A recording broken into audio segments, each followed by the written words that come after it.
Assalamualaikum warahmatullahi wabarakatuh. Hai guys, perkenalkan nama saya Afik Yaspa Saumiritonga.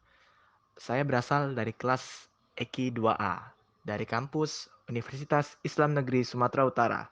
Di sini saya akan menjelaskan tentang sejarah peradaban Islam pada awal periode Mekah dan Madinah.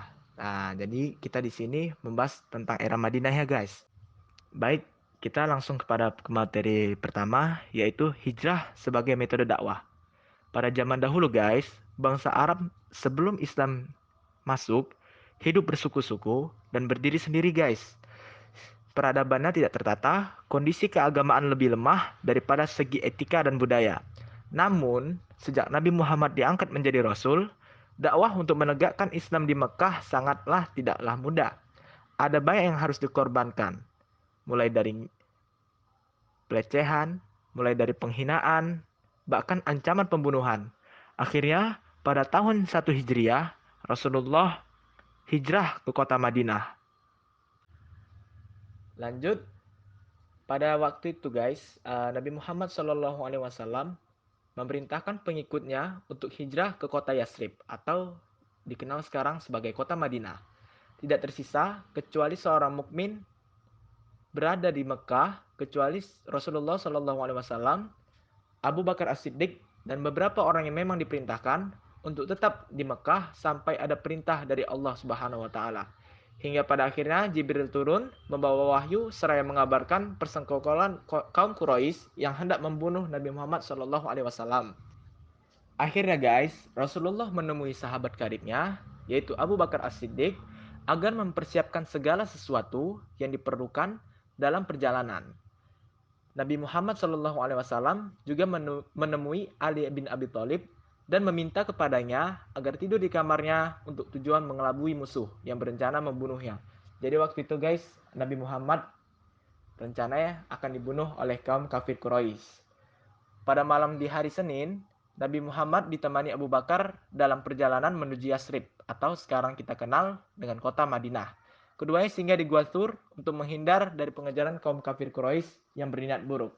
Jadi, pada waktu itu kaum kafir Quraisy mengetahui bahwa Nabi Muhammad SAW beserta Abu Bakar hijrah ke kota Madinah. Dan pada saat itu juga, para kaum kafir Quraisy mengejar Nabi Muhammad SAW untuk dibunuh. Namun Nabi Muhammad SAW akhirnya selamat karena bersembunyi di Gua Sur pada saat itu. Nah, ini guys. Jadi untuk mengetahui apa itu hijrah, di sini dijelaskan, hijrah artinya merangkul kerjasama untuk membangun tatanan baru di negeri yang aman. Jadi hijrah itu secara bahasa adalah perpindahan ya guys. Pindah dari sesuatu hal yang kurang ke sesuatu hal yang lebih gitu. Nah, di sini kaum-kaum yang dihadapi Rasulullah SAW di Madinah terdiri dari yang pertama itu para sahabat guys. Yang kedua kaum musyrikin yang belum beriman sementara mereka berasal dari jantung kabilah Madinah. Dan yang ketiga ini guys orang-orang Yahudi. Next. Nah, selanjutnya guys, proses hijrah adalah babak baru dalam sejarah Islam.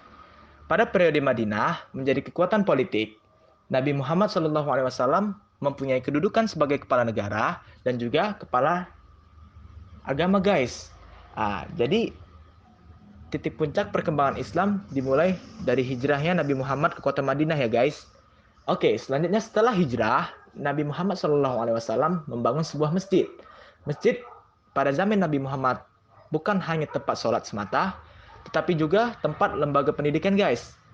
Kemudian balai pertemuan dan tempat mempersatukan pihak-pihak yang berselisih guys. Jadi pada zaman dahulu pihak-pihak kabilah-kabilah yang ada di Madinah itu masih sering berselisih guys. Nah, masjid inilah tempat mempersatukan mereka.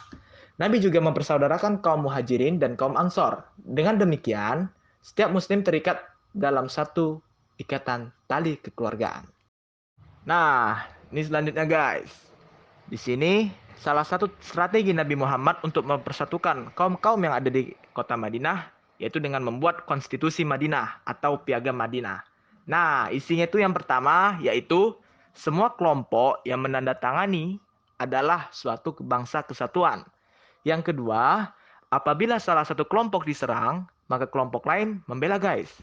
Yang ketiga, masing-masing kelompok dilarang membuat perjanjian dengan kafir Quraisy.